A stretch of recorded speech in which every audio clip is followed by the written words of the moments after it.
सभी को नमस्कार। कैरियर फर्स्ट चैनल पर आप सबका फिर से स्वागत है। डिक्टेशन लिखने के लिए तैयार रहें। Ready start.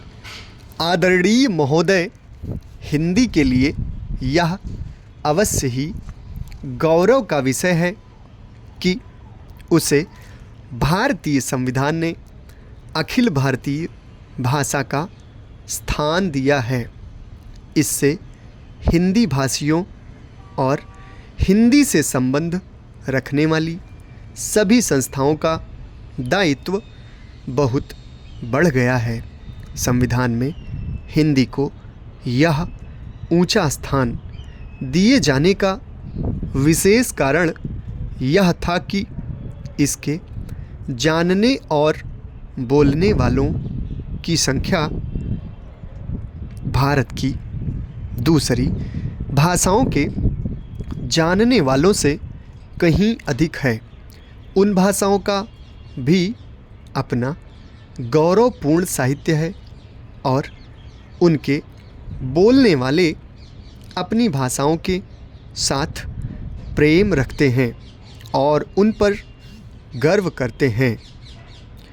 इसलिए सभी ने हिंदी को जब वह स्थान दिया है तो यह समझकर नहीं कि उनकी अपनी भाषा किसी बात में कम है, पर यह समझकर कि राष्ट्रीय काम के लिए हिंदी का ही प्रचार और प्रसार सुगम और सुलभ होगा।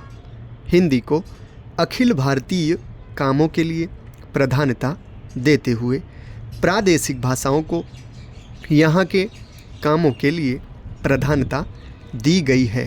इसलिए यह अनिवार्य है कि जहाँ हिंदी का प्रचार हो वहाँ प्रादेशिक कामों के लिए स्थानीय भाषाओं को भी प्रोत्साहन दिया जाए और वे अपने सीमित क्षेत्र में अपना काम सुचारू रूप से करें।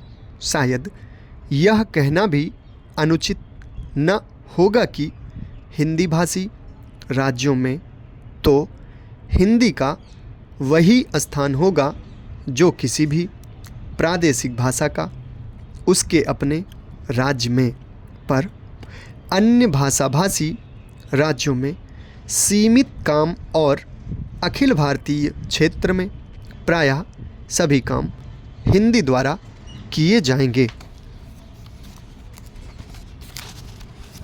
हिंदी भाषियों का प्रयत्न यह होना चाहिए कि अहिंदी भाषियों ने जिस सद्भावना से हिंदी को राष्ट्रीय कामों के लिए स्थान दिया है, उसी सद्भावना के साथ वे हिंदी के प्रचार में तत्पर हों।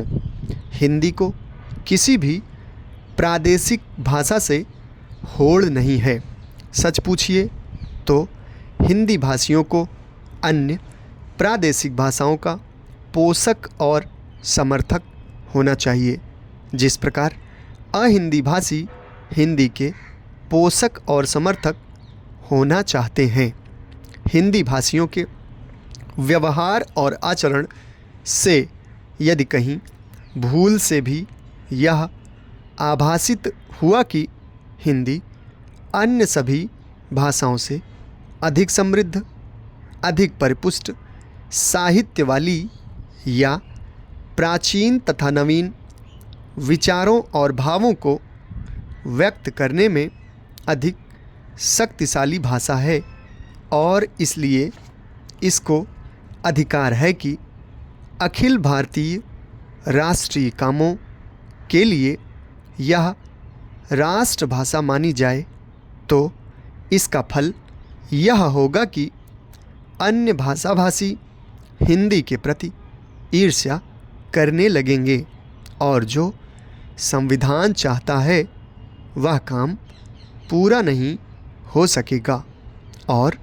हिंदी उस स्थान को प्राप्त नहीं कर सकेगी जो संविधान ने उसे देने का निश्चय किया है। दूसरे शब्दों में हमें हिंदी का प्रचार नम्रतापूर्वक करना चाहिए। मुझे यह कहते हुए बड़ा हर्ष होता है कि इस दिशा में नागरी प्रचारिणी सभा का दृष्टिकोण सदा से व्यापक और उदार रहा है। सभा के पदाधिकारियों तथा कार्यकर्ताओं ने सदा ही अन्य भारतीय भाषाओं का समुचित आदर किया। यह सभा की परंपराओं के अनुकूल ही है कि हीरक जयंती के उपलक्ष्य में एक प्रकाशन योजना बनाई गई है। समाप्त। धन्यवाद।